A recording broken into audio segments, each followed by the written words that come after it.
You can use the chapters to jump directly to the section you are interested in.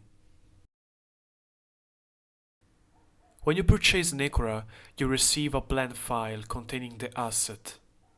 Place it anywhere you prefer on your computer. To set it up, go to Edit, Preferences, and File Path.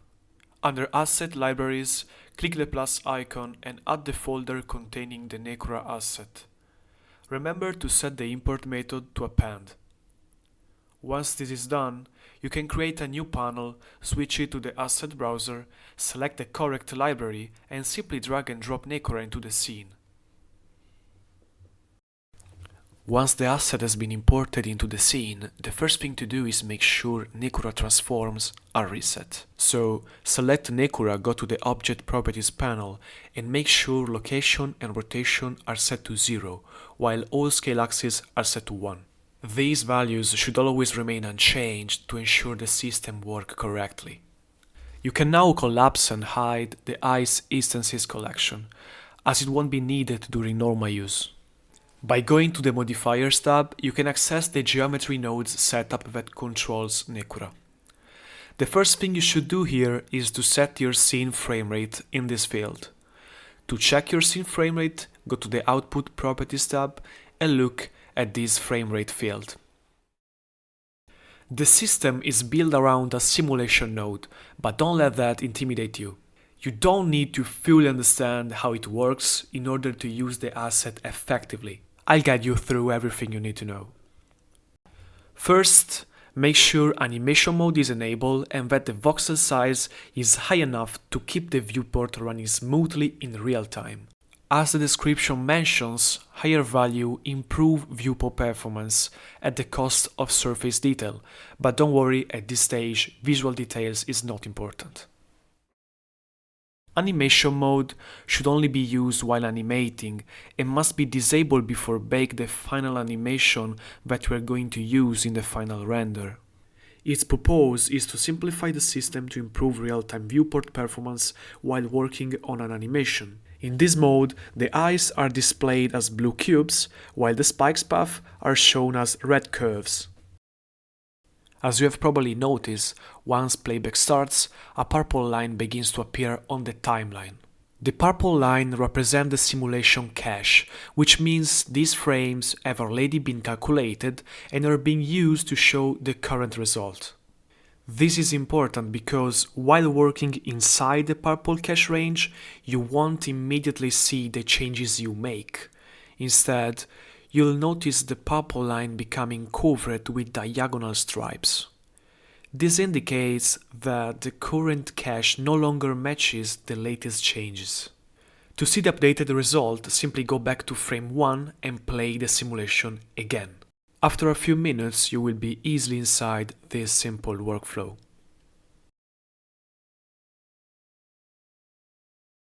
By looking at the imported collection, you will notice that beside the Nekura object there are also two additional objects, Head Controller and Tail Start. The first purpose of these two objects is to define the worm's starting position and initial length at frame 1. Tail Start has no other purpose, while Head Controller is the object used to move Nekura through space. The system works by making the worm try to move toward the controller on every frame, while respecting limits such as maximum speed, maximum turn angle, and other parameters that we'll cover later in the movement chapter. Once you are satisfied with the animation and parameter settings, you'll need to calculate the simulation at a much higher resolution, which usually won't run smoothly in real time. You should also know that during real-time playback, Blender may skip frames to keep the viewport responsive. This can affect some features, especially tail retraction, which require data from every frame to work correctly. For both of these reasons, the final step should always be a proper bake. To do this, select Nekura, disable animation mode, go to the Physics Properties tab, and under Simulation Nodes press Bake. You can press ESC to stop the bake before it's finished, And you can also use calculate to frame to bake only from frame 1 up to the current playhead position, in case you don't need the entire timeline to be calculated. If you need Nekura to start later in the timeline instead of from frame 1, the simulation will still need to be baked from the beginning of the timeline. However, you can use the start offset parameter to define the frame where Nekura should begin to exist. These allow Blender to calculate the earlier frames very quickly, since Nekura is inactive during that range, reducing the heavy computation only to the section where it's actually needed. It's also important to note that the bake does not necessarily start from frame 1, but from the timeline start frame, which can be changed. However, the start offset value must always match the actual frame where Nekura is supposed to appear, otherwise the system will not work as expected. The assets come with two predefined materials. The first one, called Nekura Skin, is the default material and the most suitable for rendering in cycles. When you preview it, it may appear mostly black at first. This happens because by default volume bounces are not enabled. I recommend enabling at least one bounce. To do this, go to Render Properties, Light Path, and increase the volume value under max bounces. In the Shading tab, you can also access the Material node group, where you can adjust parameters such as the base color and etc. The second material is called Nekura Skin Simple, and it is much lighter and optimized mainly for Eevee. This material doesn't use volume, so you don't have to increase volume bounces in this case. As mentioned earlier, Nekura's movement is based on constantly trying to reach the controller on every frame. Keep in mind that only the controller position matters. Its scale and rotation have no effect on the system. Max speed defines the maximum distance the worm can travel per frame, while max turn angle controls the sharpest direction change the worm is allowed to make. Tail delay, measured in frames, define how quickly the tail reacts to the movement of the head. This parameter is what allows the worm to stretch. For example, if the value is set to 10, the tail will wait 10 frames before starting to retract by the same distance traveled by the head. During these 10 frames, the tail remains still, causing the worm to temporarily grow in length. If this parameter is not animated with keyframes, the worm will always eventually return to its original length, even if it stretches during movement. Minimum length defines the shortest length the worm is allowed to reach. When animating tail delay, the worm could otherwise become shorter than its original length, so this parameter allows you to prevent that.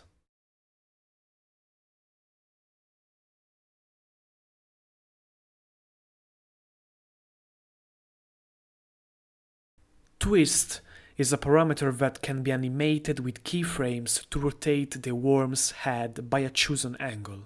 The torsion will then smoothly propagate through the body over the following frames until it reaches the last part of the tail. Base motion is the panel dedicated to the worm idle animation. This motion is based on a sine wave. Motion amplitude controls the amplitude of the wave, while motion speed defines how fast the animation plays. The checkbox instead allows you to enable or disable the effect.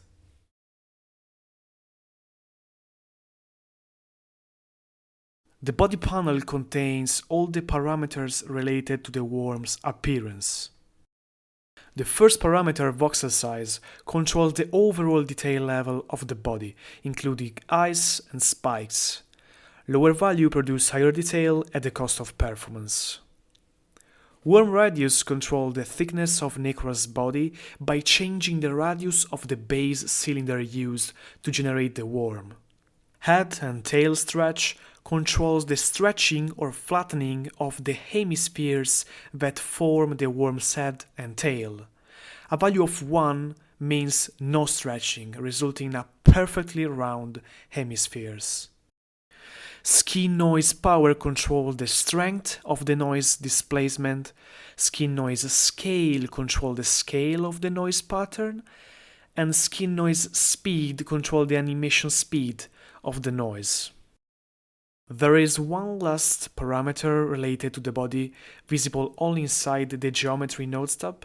It is called base resolution and controls the resolution of the cylinder used to generate Nekura's base shape. These usually become noticeable when the noise is completely disabled. In that case, increasing this value may be necessary to achieve a smoother surface. Lower values, on the other hand, can give Nekura unusual geometric shapes that may be desirable for certain styles. As you may have noticed from the showcase video, the eye animation is split into 3 phases. Each phase is controlled by a time value expressed in seconds that defines how long that part of the animation lasts. The first phase is the appearance phase, where the eye emerges from the worm's skin and open up. The duration is controlled by spawn time parameter. Once fully open, the eyes stay in this state for a period defined by average lifetime. And finally, the closing phase is defined by death time, which controls how long the closing animation lasts before the eye disappears. All these 3 parameters can be animated using keyframes like any other settings in Nekura. However, each eye stores these values at the moment it is spawned and keeps them for its entire life cycle. This means that any keyframe changes will only affect eyes that are created after that moment, not the one already existing. This is an exception as the other parameters make changes retroactively as well. Each frame has a chance to spawn a new eye, and this probability is controlled by the spawn chance factor, which ranges from 0 to 1. For example, a value of 0.1 means that, on average, an eye will appear roughly every 10 frames. However, this is only one of the conditions required for a spawn to happen. Another key limitation is max eyes, which define how many eyes can exist at the same time. If this limit is reached, no new eyes can spawn, even if spawn chance has already determined that an eye should appear in that frame until existing eyes complete their full life cycle and disappear. In addition to max eyes, there are other conditions that affect whether an eye can spawn. Mean eye distance defines the minimum distance required between individual eyes, preventing them from appearing too close to each other. Mean distance from head and mean distance from tail define the minimum allowed distance from the worm's head and tail. Because of the constraints, it can often happen that, even with a spawn chance set to 1 and a high max size value, very few eyes appear or sometimes not at all. This usually happens when these distance values are too high, causing the system to detect that there is simply not enough value space left on the surface for new eyes to spawn. With eye sides, we can choose the sides of the eyes. The last parameter related to the eyes can only be found inside the Geometry Node tab, under Extra Settings panel of the node group. It is called Eyes Distance from Surface. When this value is set to 0, the eye considers itself correctly placed when its center is exactly aligned with the surface. By using a negative value, you can push the final position slightly inside the body. This can be useful when you want the eyes to appear less protruding and better integrated into the surface. Spikes are paths that are generated on the surface. Just like with the eyes, spikes are controlled by max spike path and spawn chance parameter. In addition to that, there are 2 extra constraints: min path length and max path length, which define the valid range for the length of each spawned path. A common mistake that can prevent spikes from appearing at all is setting min and max path length to the same value. In this case, the system would need to generate a path with an exact length, which is highly unlikely, so it's better to always leave some margin between the two values. Along each path, spikes are not generated all at once. Instead, they appear gradually from start to end and then begin to retract over time. The maximal visible length of spikes along a path is controlled by sequence length. The speed at which spikes grow and disappear along the path is controlled by growth speed. Scale defines the diameter of the spikes, where higher values result in smaller spikes.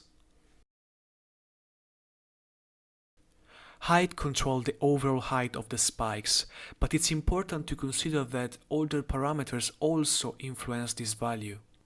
A smaller voxel side in the body setup, meaning higher detail, will make the spikes appear taller.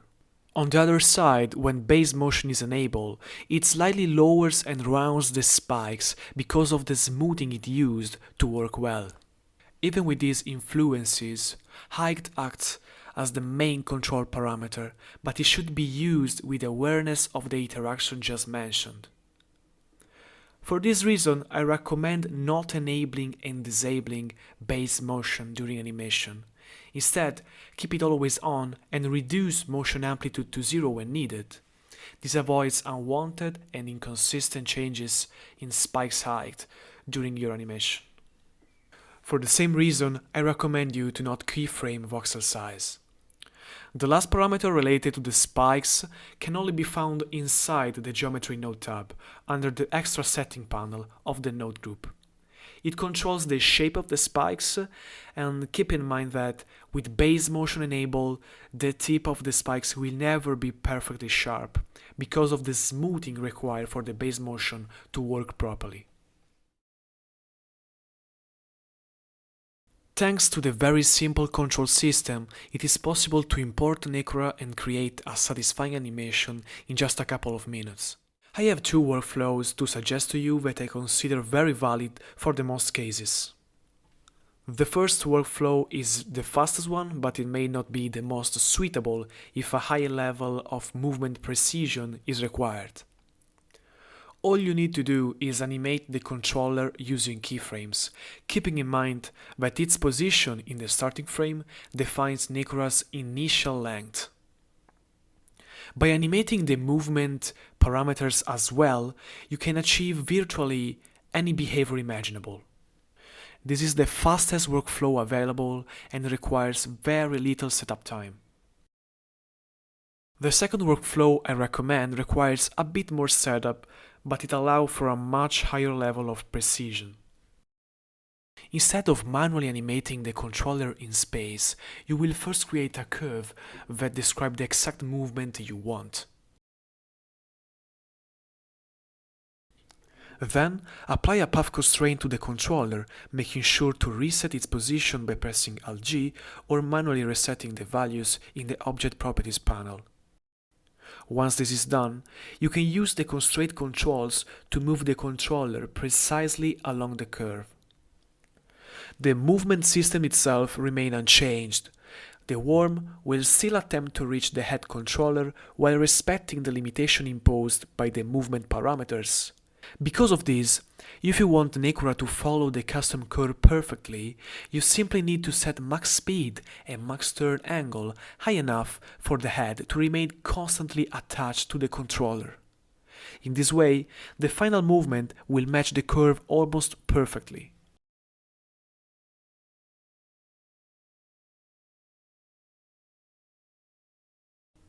In this final chapter, I'll go through the most common issues you may encounter while using this asset. They are based entirely on my personal experience using Nekura, so there may still be other situations not covered here. If you run into additional problems, feel free to leave a comment below the video, or check the existing comments first, as your issue may have already been discussed and solved. You can also contact product support directly, which is also a great way to help to improve the tool over time.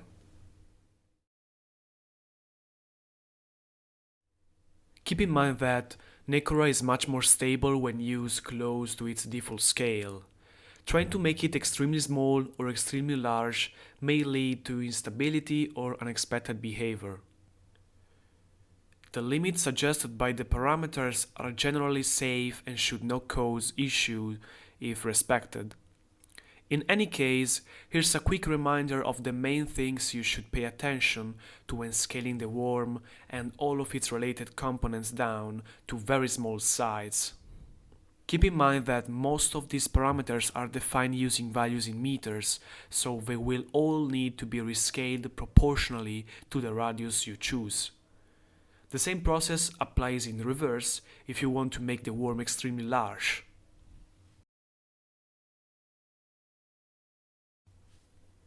The best way to duplicate the asset is to import it multiple times from the asset browser, always making sure to reset the transforms of Nekura object afterward. However, you may sometimes need to duplicate a worm that is already present in the scene, for example because it already contains keyframes or animation work you want to reuse as a starting point. In that case, you can duplicate it manually by selecting Nekura, Head Controller and Tail Start, and then pressing Shift+D. Once duplicated, select the Nekura object, reset its transforms, then open the Geometry Node tab and duplicate the Geometry node, making it unique. Inside the node group, you will find the two parameters that define which objects are used as Head Controller and Tail Start. You will now need to replace them with a duplicated version of those objects. This workflow is a bit cumbersome, so if you plan to create many duplicates this way, it may be worth exposing these two parameters directly to the node input. This way, they will always be accessible from the modifier panel, and you will no longer need to duplicate the geometry node setup every time. Personally, I think this should probably be part of the default setup, since it would make this workflow much more convenient for the user. So there's a good chance it will be added in future update.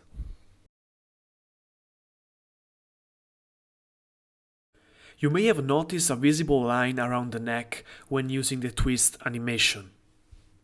This usually happens when working with very high detail settings, so a low voxel size.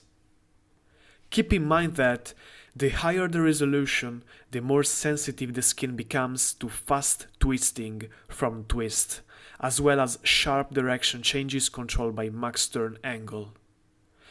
It's also important to note that twist does not work perfectly in real time, since it relies on data from all previously calculated frames. In real-time playback, Blender may skip frames to keep the viewport responsive, which can lead to incomplete or unstable results. For this reason, this behavior usually only resolves correctly after a proper bake. In most cases, baking the simulation will fix the issue. If the line is still visible after baking, you should either reduce the speed of the twist animation or lower the overall resolution, changing voxel size.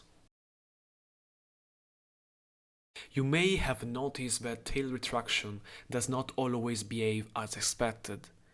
The most obvious way to see this is by setting tail delay to 0. In real-time playback, you would expect the tail to start retracting immediately, but instead it often stays still, causing the worm to stretch much more than expected. As already mentioned in the movement chapter, tail delay, like twist, depend on information coming from all previously evaluated frames. Even if the viewport appears smooth, Blender may skip some frames to maintain performance, which can break the correct evaluation of the system. There is no need to worry since this is resolved during the bake, where all frames are properly calculated and the system behaves as intended. If you need accurate tail retraction during animation, you can also perform a bake while still in animation mode. This process only takes a few seconds.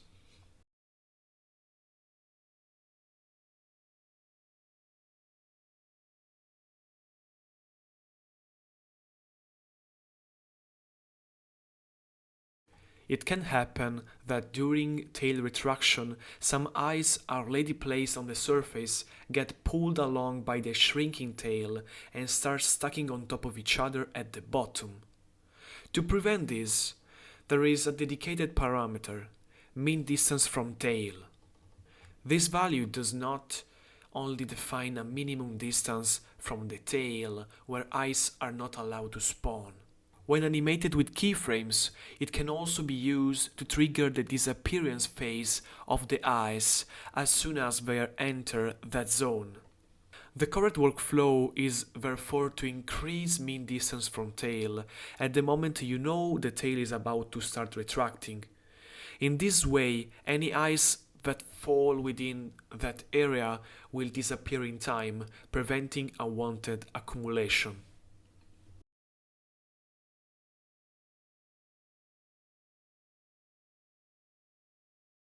You may notice in some cases that the eyes move in a slightly unnatural or jerky way when following curves. These become more noticeable depending on how fast the direction changes are, which is defined by the relationships between max speed and max turn angle, as well as the overall radius of Nekura. The reason is similar to what happens when you add thickness to a curve.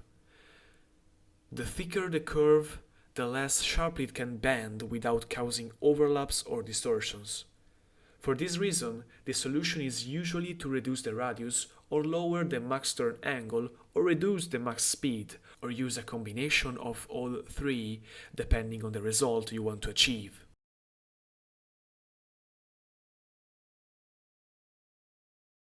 You may be confused when looking at the eye geometry and notice artifacts on the eyelid. Keep in mind that, unless you are planning close-up shots, these artifacts are usually much less visible once the material is applied in a final render. In any case, the only way to improve the geometry is by increasing the overall definition, which means lowering the voxel size.